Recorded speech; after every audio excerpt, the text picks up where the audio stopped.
Welcome to the Real Paranormal Stories podcast with your host, Christopher Buckner. Send your stories to realparanormalstoriespodcast@gmail.com. Royalty-free music provided by Kevin MacLeod and Tabletop Audio. And now, let's take a trip into the paranormal.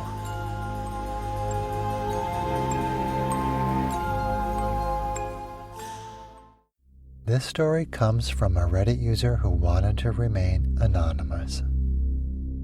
And this is their story.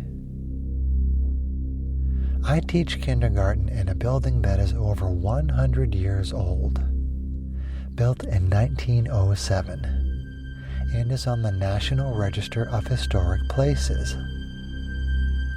My classroom is on the second of 4 levels. We don't use the top level at all because it's in total disrepair. Sometimes the auto flush toilet flushes on its own. Sometimes things fall off shelves. Sometimes the lights flicker for just a moment. I figured it's an old building, that's why.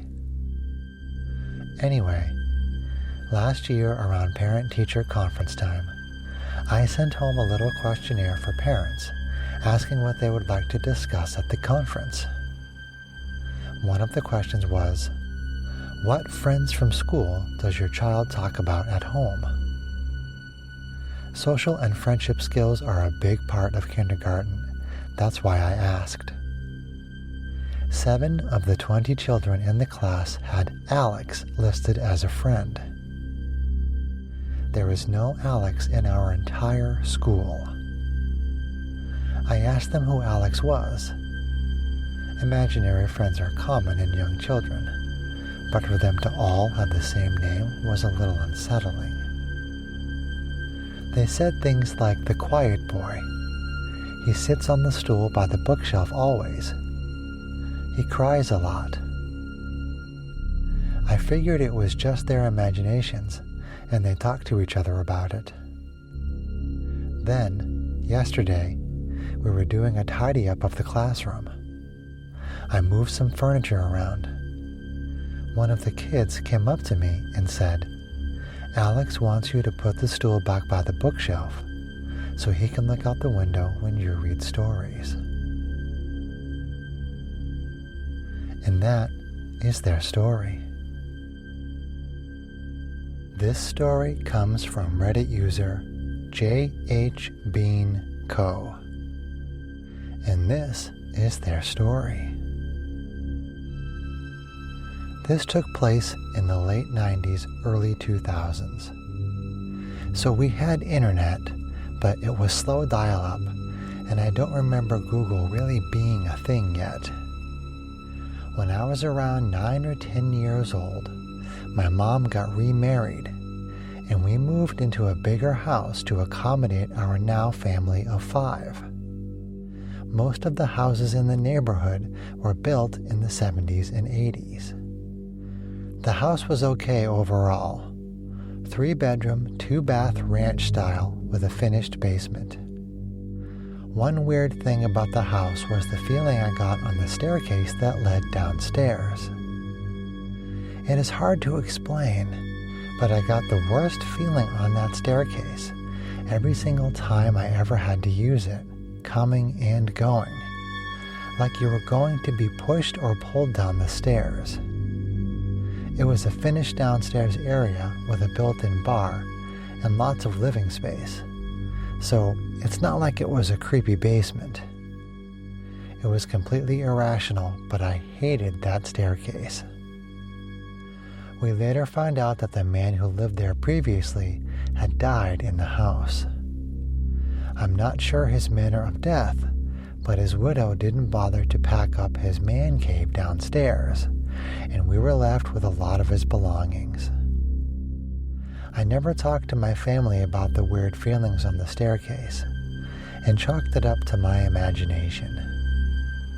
When we were moving out of the house, I asked every member of the family, separately, if they had ever had any weird experiences in the house. Every single person, without prompting, said they felt uneasy on the stairs, like they were going to be snuck up on or grabbed. There was a strange experience that my stepdad at the time told me about. One weekend, he and my mom were laying in bed in the morning. It was a weekend that his kids were with their grandparents, and I was at my dad's, so they had the house to themselves. My mom got up to make coffee, and her husband was still sleepily laying in bed. He was facing away from the doorway with his eyes closed when he heard my mom walk back in the room and plop down on the bed. The floors were hardwood, so it was easy to hear. He started to talk to her about their plans for the day. When she didn't answer, he rolled over to see my mom was not in the room, but there was an imprint of someone sitting at the foot of the bed. He got freaked out and left the house for the day. We would all often hear footsteps, and doors would open or close on their own. There were times where things would go missing, only to be found in the middle of a room previously searched. Lots of weird feelings and little things. I would get nightmares and struggled with insomnia.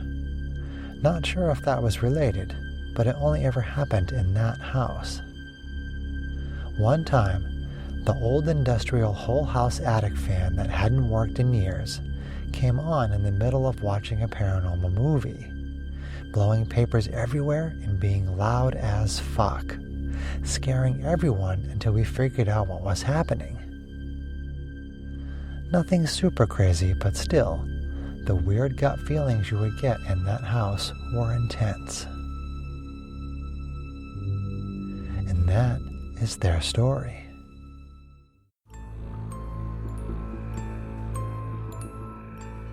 That's all for this episode of the Real Paranormal Stories podcast. If you liked what you heard, please leave us a review anywhere this podcast can be found.